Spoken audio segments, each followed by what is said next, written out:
Chair of the Appropriations Committee for yielding me 1 minute. I rise to say, of course, everybody's going to vote for this bill. I wish I believed that. Madam Speaker, this bill is a demonstration of the failure of 535 adults elected by their fellow citizens to act responsibly.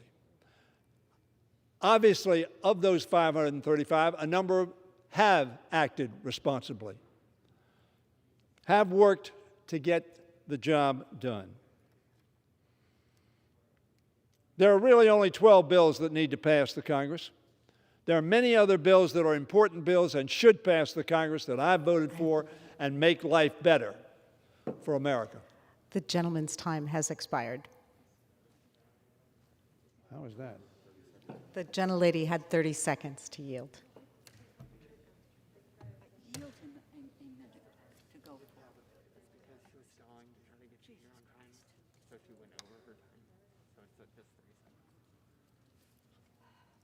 Say Laguerre.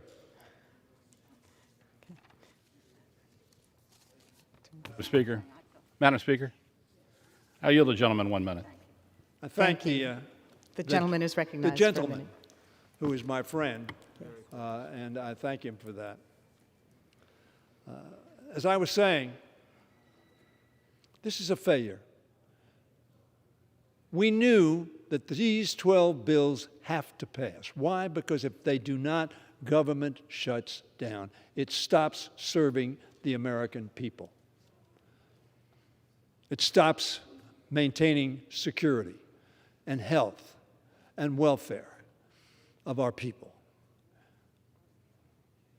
So we know these bills have to pass. But notwithstanding that, year after year after year, we come to this point where we are adopting a CR. It's really a CI, Congressional Irresponsibility. Now, let me say that I generally speak of the Congress. But very frankly, Madam Speaker, we have exercised our responsibility in this House. And we passed 9 of the 12 appropriation bills and sent them to the Senate. The Senate, Madam Speaker, has not sent a single bill to the House, not passed a single appropriation bill through the United States Senate. They passed through some committee. And I heard my friend Tom Cole speaking earlier on the rule. And he is my friend, and he's a member I respect. He's a member of the Appropriations Committee and the Rules Committee. He's a member who respects this institution. But I disagreed with him very much about why we are at a CR. We passed the overwhelmingly 75% of the appropriation bills before August 1st and sent them to the Senate. They have neither acted on those bills nor have they acted on their own bills and asked to go to conference. So we find ourselves at the 11th hour, as we did on September 30th, although we passed the CR a little before September 30th, without having funded the government. The gentleman referred to the fact that we control both houses. Frankly, nobody controls the United States Senate. We are in the majority by 1. But unfortunately, in the United States Senate, you need not a majority, you need a supermajority, so that the minority can defeat the majority. The minority can defeat the majority in the United States Senate. That is an appalling place for our democracy to be. And I've written an op-ed in Time magazine on that issue, and it's been distributed to many members.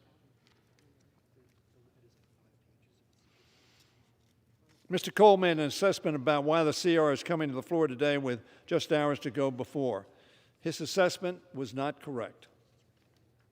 The reason we have not gotten as the gentlelady has pointed out, to even the opportunity to discuss a resolution of the differences between the House and the Senate on spending levels and the objects of that spending is because the Senate has refused to Senate Republicans, have refused to negotiate and have made as a condition precedent, as we lawyers say, something that's got to happen before you do something else, that we resolve all the riders. Now, for any of us who have been involved in the appropriation process for any period of time, the riders are almost always the last item to be resolved, invariably. And I served as an active member of the Appropriations Committee for 23 years, and for the last 20, or I suppose a little short of that, 16 years, have been very much involved in working with the Appropriations Committee to get these bills passed. And because of the refusal to even sit down and determine how much money we will spend overall, which is called, in our jargon, 302A numbers, we have been unable, the chairman has been unable to get to a discussion of the differences so that they could be resolved. If you can't discuss, you can't resolve. So that for Mr. Cole, frankly, to have intimated that somehow it was the Democrats couldn't do it, it takes two to tango, and frankly, one of the partners in the Senate doesn't want to tango until something happens that almost always happens at the end.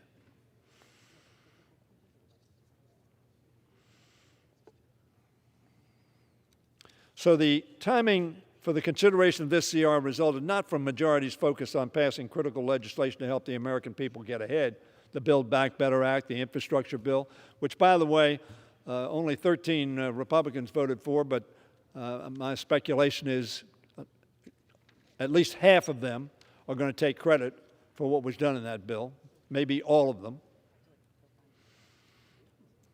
It is a result, this failure, of the minority's determination to slow down the work of Congress so that such legislation is delayed.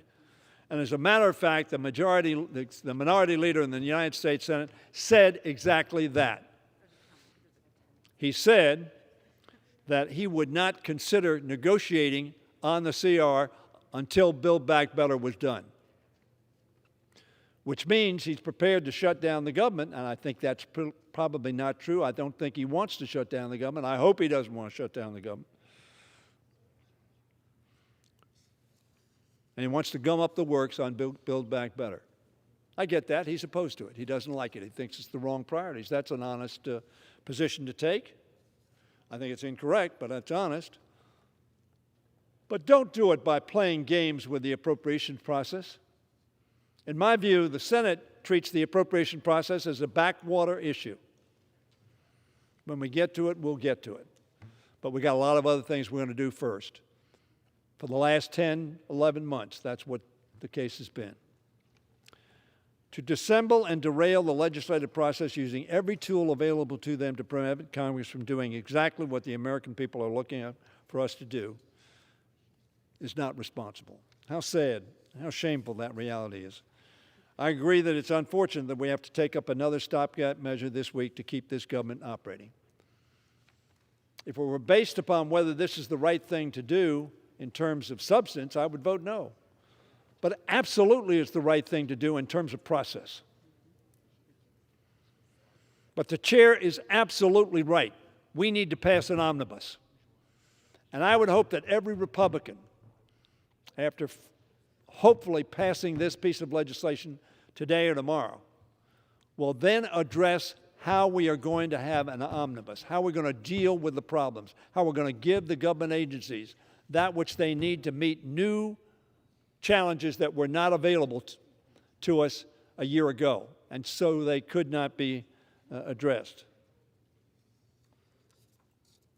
It's extremely disappointing that Senate Republicans are blocking progress toward full-year appropriations that will enable our government to serve the American people. And I happen to believe that the chair, the ranking member, Senator Shelby, wants to see an omnibus passed. I believe that.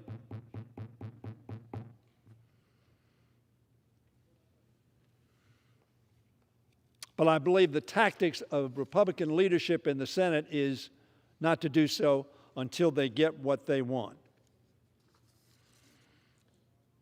That's dangerous for our country, and it's extraordinarily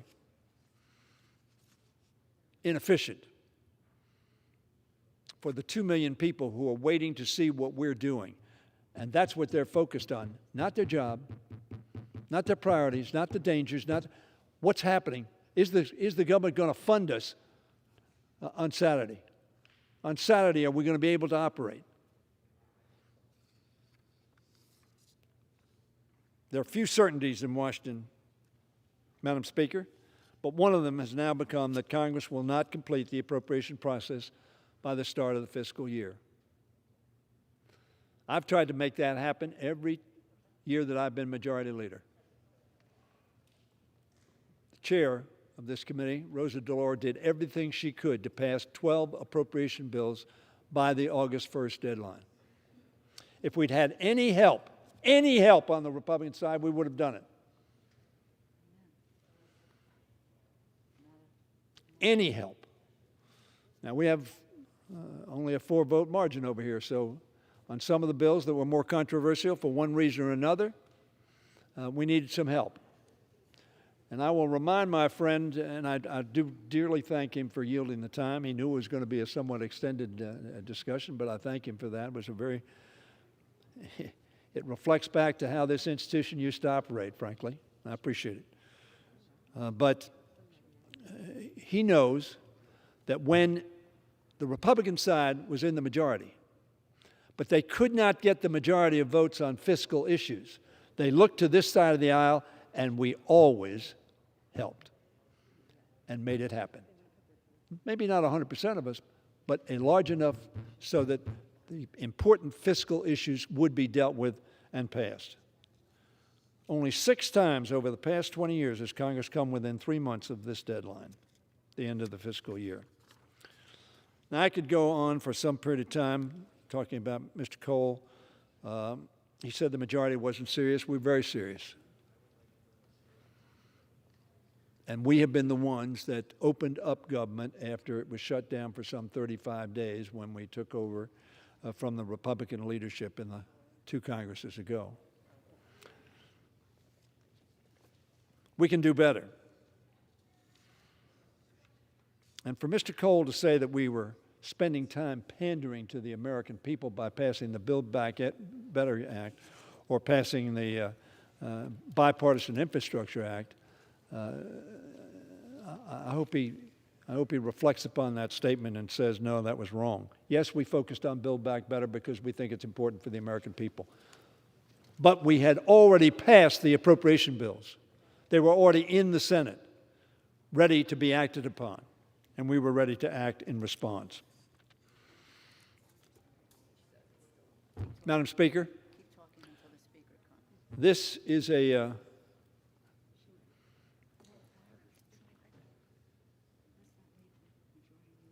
result of the inability of the Congress to work.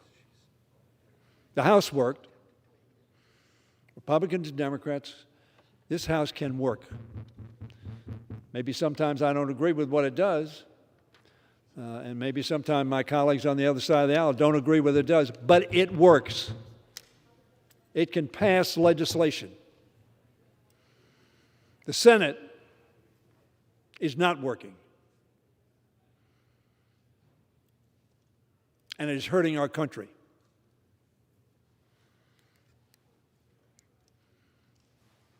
We should all resolve, however we vote on this resolution, on this CR, we should all resolve, hopefully all of us, and I'm a good friend of the ranking member, Ms. Granger. I think she wants to get this bill done. This bill I'm talking about, omnibus, all the 12 appropriation bills. I think she wants to get that done. But I'm not sure that she's been empowered by her leadership to do so. We can have differences, and we have a way of resolving those differences. Ultimately, we vote.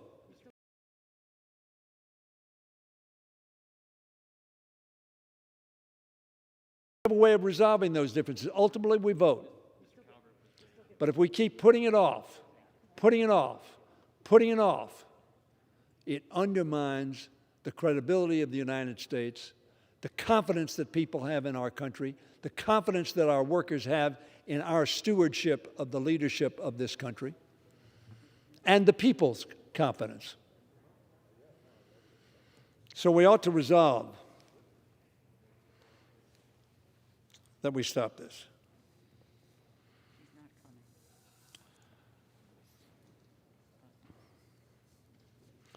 Later today, the House is expected, but before I say that, let me say that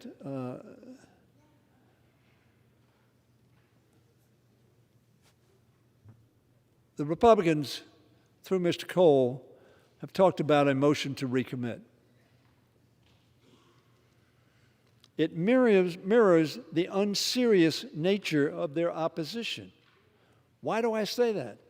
Because their motion to recommit has nothing to do with the funding of government, has nothing to do with our responsibility to ensure that government continues to work on behalf of the American people.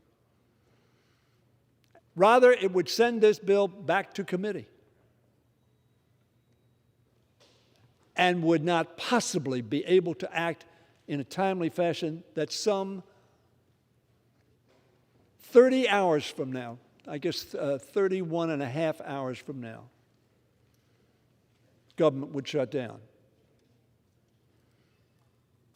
I would have understood perhaps a motion that would have said we're going to fund government at this level, we're going to fund this objective and not that objective, but that's not what it did. A totally irrelevant to the appropriations process bill. They may think it's an important issue, I get that, but it doesn't have anything to do with this issue.